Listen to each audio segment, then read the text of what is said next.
আমার মায়ার নবী হিজরতের ওই রাতে পয়গম্বর গুহার মধ্যে গারে সাউরের মধ্যে আমার মায়ার নবী রহমাতুল লিল আলামিন নবী আমার ওই গারে সাউরের মধ্যে অবস্থান করতেছে। এরে আল্লাহর গোলাম আমার মায়ার নবী রহমাতুল লিল আলামিন ওই গুহার মধ্যে যখন অবস্থে একটা সাপ কত আগ থেকেই জেনেছে এই গারে সাউরি পাহাড়ের মধ্যে আখিরি জমানার নবী আসবে। ওই সাপটাও নবীর জন্য কত পাগল। ও উম্মতের দল, আমার নবীকে পাওয়ার জন্য ওই সাপটা বছরের পর বছর অপেক্ষা করছে। আমার নবী এখানে আসবে, আমার নবীর চেহারা দেখবে, সাপটা নবীর একটা নজর দেখবে, দিলটা জুড়াবে। ওই সাপটা গর্তের মধ্যে অপেক্ষা করতেছে রে ভাই। নবী আমার এই গারে সৌরের মধ্যে আসবেন, আমার নবীর সাথে তার দেখা হবে। আল্লাহর নবী রহমাতুল লিল আলামিন হযরত আবু বকর সিদ্দিককে নিয়ে যখন ওই গুহার মধ্যে ঢুকে পড়লেন, গুহার মধ্যে দেখেন অনেকগুলো গর্ত। নিজের কাপড়টা ছিঁড়িয়া হযরত আবু বকর সব গর্তগুলো বন্ধ করতেছে। সব গর্ত বন্ধ করেছেন, কিন্তু একটা গর্ত বন্ধ করার কাপড় নাই। আল্লাহর নবী রহমাতুল লিল আলামিন ঘুমিয়ে যাবে, না জানি কোন গর্ত দিয়ে আবার সাপ বের হয়ে আমাদেরকে দংশন করেন। হযরত আবু বকর নিজের পাটা দিয়ে ওই গর্তের মধ্যে পা দিয়া রাখলেন, আর সব গর্তের মুখ বন্ধ হয়ে গেল। এরে আল্লাহর গোলাম আমার মায়ার নবী যেখান দিয়া যায়, নবী গেলেই তো মেশকাম্বরের ঘ্রাণ ছড়াইতে থাকে, ঠিক কিনা জোরে বলে। কেমন জানি ছিল আমার মায়ার নবী, মদিনার পাশ দিয়া গেলে, রওজার পাশ দিয়া গেলে, এখনো তো নবীর পাগলেরা চোখ দিয়া পানি ধরে রাখতে পারে না। আমার মায়ার নবী জানি কেমন ছিল, নবী জানি কেমন ছিল ভাই। রহমাতুল লিল আলামিন গর্তের মধ্যে যখন আসছেন, নবীর যখন ঘ্রাণ মেশকাম্বরের ঘ্রাণ গোটা গর্তের মধ্যে ছড়ায় পড়েছে, সাপ তো টের পায়া ফেলছে। সাপ বুঝে ফেলছে, মনে হয় এখানে মনে হয় নবী হাজির। এই কথা মনে করে সাপ বের হওয়ার জন্য যতগুলো গর্ত, সব গর্ত বন্ধ হয়ে আছে, বের হওয়ার রাস্তা নাই। একটা মাত্র গর্তের মধ্যে হযরত আবু বকরের পাটা একটা গর্তের মধ্যে ছিল। ওই সাপটা ওই গর্তের মুখ দিয়া বের হতে চায়, সে বারবার সবল মারে, আগাতে আগাতে রক্ত বের হইতেছে ভাই। আবু বকর শরীরটা নাড়ায় না, কারণ আবু বকরের উরুর মধ্যে আমার মায়ার নবীর মাথা মুবারক। আবু বকর একটু আওয়াজ করে না, কিন্তু আবু বকরের চোখ দিয়া বেয়ে বেয়ে টপ টপ টপ টপ করে পানি পড়তে পড়তে কয়েকটা ফোঁটা যখন আমার মায়ার নবীর শরীরে পড়ল, আমার মায়ার নবী জাগ্রত হইয়া আবু বকর রে ডাক দিয়া কয়, আবু বকর কি হয়েছে তোমার? আল্লাহর নবী গর্তের মধ্যে আমি পা দিয়ে রেখেছি, সেখান দিয়া বিষাক্ত সাপ আমারে দংশন করেছে। বিষের জ্বালা আমি সহ্য করতে না পেরে আমার চোখ দিয়ে পানি পড়ে আমি আওয়াজ করি না নবী, আমি যদি কান্না করি আওয়াজ করি আপনার ঘুম ভেঙে যাবে। একটু চিন্তা করেন সাহাবীরা নবীর কতটা ভালোবাসতো। নবীর একটু কষ্ট হবে, ঘুমে ব্যাঘাত হবে, সেটাও করত না। এজন্য সাহাবায়ে কেরাম নবীকে এতটা ভালোবেসেছেন।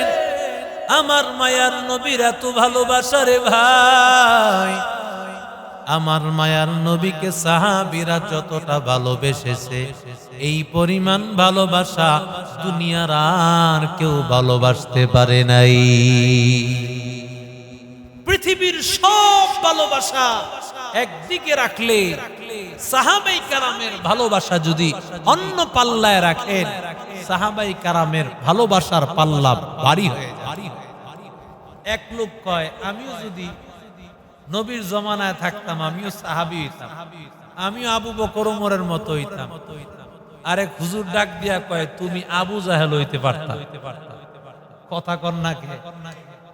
আমাদের ইমানের যেই ঢং, যে অবস্থা, আমরা আবু লাহাব হওয়া অসম্ভব কিছু ছিল না। এই জমানায় আবু লাহাবের চেয়ে খারাপ লোক আছে না?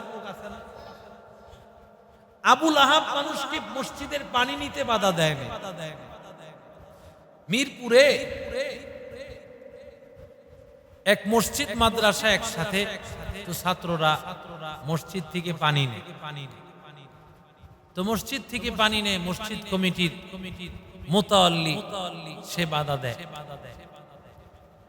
তো হুজুর বলতেছে, পানি নিতে তো আবু লাহাবও বাধা দেয়, পানি নিতে আবু লাহাবও বাধা দেয় নাই। হুজুর বলে, ওই লোক বলতেছে, আপনি কি বলতে চান? না, আমি বললাম আবু লাহাব পানি নিতেও বাধা দেয় না। হুজুর বুঝাইতে চাইলেন তুমি আবু লাহাবের চেয়েও খারাপ। ঠিক না বেঠি? আবু লাহাবের চেয়ে আবু জাহেলের চেয়েও সমাজে খারাপ লোক আছে। আমরা তো আবু লাহাবকে গালি দিয়ে আবু লাহাব নাম কেউ রাখে না, আবু জাহেল কেউ রাখে না, ফেরাউন রাখে না, কারুন রাখে না, কারণ এরা ইতিহাসের নিকৃষ্ট লোক হিসেবে বিবেচিত। তার চেয়ে বেশি খারাপ তো আমাদের আমল। আমরা কিভাবে আশা করি যে নবীর জামানায় আমাদের জন্ম হইলে আমাদের সাহাবী বলা হইতো।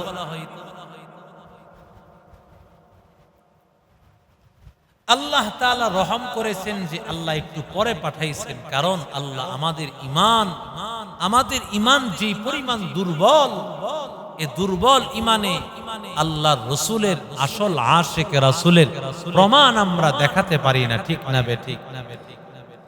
সাহাবীরা দেখাইছেন, শুধু সাহাবী না, কাফেররাও নবীর ভালোবাসার প্রমাণ দেখাইছে।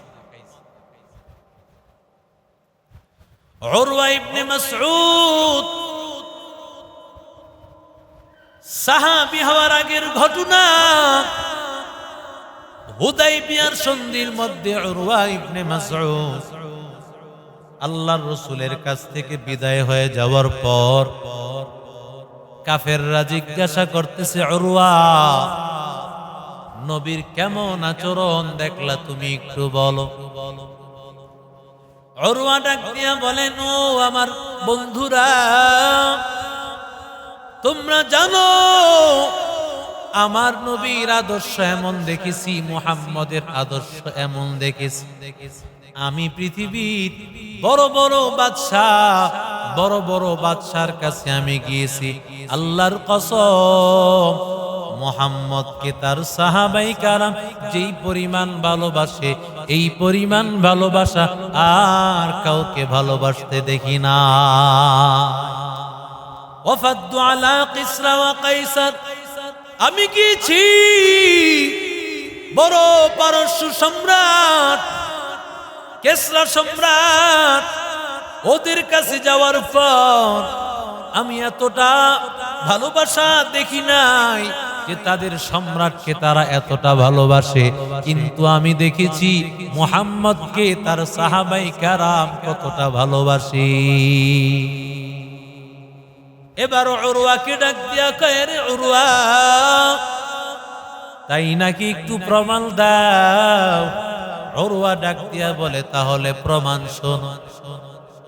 আল্লাহর নবী রাহমাতুল লিল আলামিন ইনতানাখামা নুখামাতান ফাওয়াকা ইল্লা কাফি রাজুলিন মিনহুম, পয়গম্বরের থুতু মুবারক যখন ফেলেন, এই থুতুটা জমিনে পড়তে পারে না, বরং সাহাবাই কেরাম কারাকারি লেগে যায়।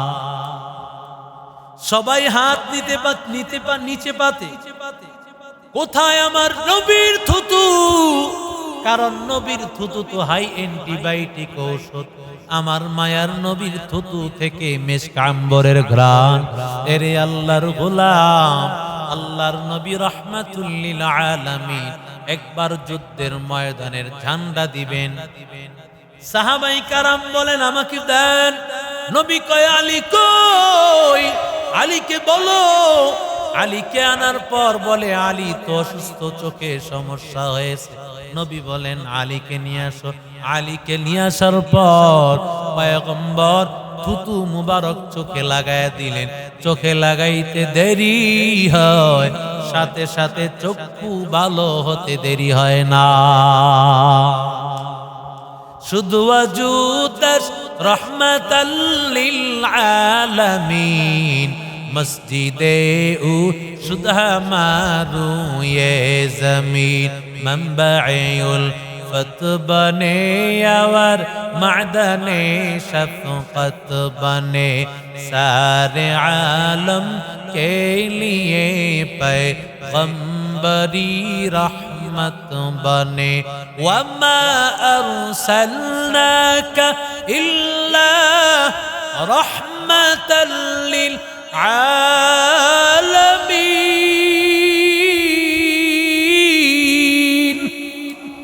আল্লাহর নবী রহমত, আমার মায়ার নবী রহমত।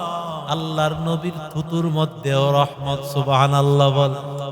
সেই নবীরে কেন ভালোবাসবে না?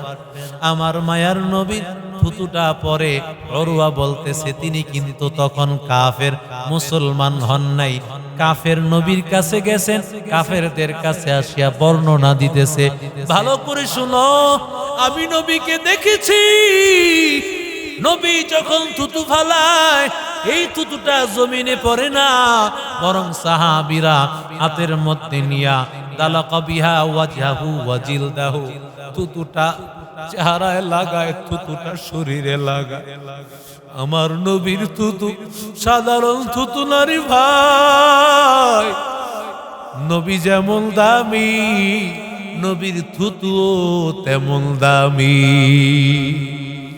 আমার নবীর পায়খানা মুবারক, নবী পায়খানা করেন, জমিন সেই পায়খানা গ্রাস করে ফেলে।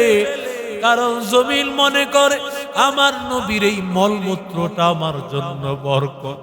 আমার নবী যেই রাস্তা দিয়া হেঁটে যায়, এটা আমাদের জন্য বরকত। জমিনে তো আনন্দ নাচতে থাকে, আমার উপর হাঁটতেছেন সর্বকালের সেরা নবী। আনন্দের ব্যাপার। কিন্তু কোথায় আমাদের আনন্দ? কই? কোথায় আমাদের আনন্দ? কোথায় আমাদের আনন্দ যে আখিরি জামানার নবীর উম্মত হতে পারলাম? হযরত আনাস রাদিয়াল্লাহু তাআলা আনহু বলেন, এরে উম্মতের দল, কোন নাপিত যখন পয়গম্বরের চুল মুবারক কাটতো, চুলগুলো নেওয়ার জন্য সাহাবীরা কারাকারি করত। নবীর একটা চুল যদি পাওয়া যায়, এর চেয়ে দামি বুঝি আর কিছু নাই রে বাবা। এরে আল্লাহর গোলাম, আমার নবীর চুলের মধ্যেও তো বরকত। নবীর একটা চুল যদি ঘরে রাখা যায়, ওই ঘরের মধ্যেও তো বিপদ আসবে না। নবীর প্রত্যেকটা অঙ্গের প্রতিটা অংশের কত দাম। সাহাবীরা এতটা ভালোবাসতো আল্লাহর নবী। সাহাবাই কেরাম নবীর কাছে বলতেছে, পয়গম্বর আমরা আপনাকে এতটা ভালোবাসি নবী, জান্নাতে মৃত্যুর পরে কি অবস্থা আমাদের হবে, আপনারে ছাড়া কিভাবে থাকবো, আপনি যদি দুনিয়া থেকে চলে যান কি উপায় হবে আমাদের। পয়গম্বরের একটা হাদিস সাহাবীদের উপর নবী বর্ণনা করে দিলেন, আলমার উমান আহাব্বা, যার সাথে যার মহাব্বত তার সাথে সাতার কিয়ামত। আরো জোরে বলে। সাহাবী হযরত আনাস বলেন, নবীজি ইসলাম গ্রহণ করার পর অন্য কোনো কথায় এতটা আনন্দিত হই নাই, নবীর এই কথাটায় যতটা আনন্দিত হয়েছে, কারণ আমরা আমার নবীকে কলিজা দিয়ে আমরা ভালোবাসি, আসলেই ভালোবাসি। কোন ঘটনা বলবো, কি বলবো আপনাকে। সাহাবীরা এতটা ভালোবেসেছে ভাই, কত ভালোবাসার প্রমাণ। পয়গম্বরের প্রতি সাহাবীদের এত ভালোবাসা, এত মায়া, এত ভালোবাসা। হযরত আবু বকরের দিকে তাকান, হযরত আবু বকর রাদিয়াল্লাহু তাআলা আমার মায়ার নবীকে কতটা ভালোবাসতেন। আমার মায়ার নবী হিজরতের ওই রাতে পয়গম্বর গুহার মধ্যে, গারে সাউরের মধ্যে আমার মায়ার নবী, আমার মায়ার নবী রাহমাতুল লিল আলামিন, নবী আমার ওই গারে সাউরের মধ্যে অবস্থান করতেছে। এরে আল্লাহর গোলাম, আমার মায়ার নবী রাহমাতুল লিল আলামিন ওই গুহার মধ্যে যখন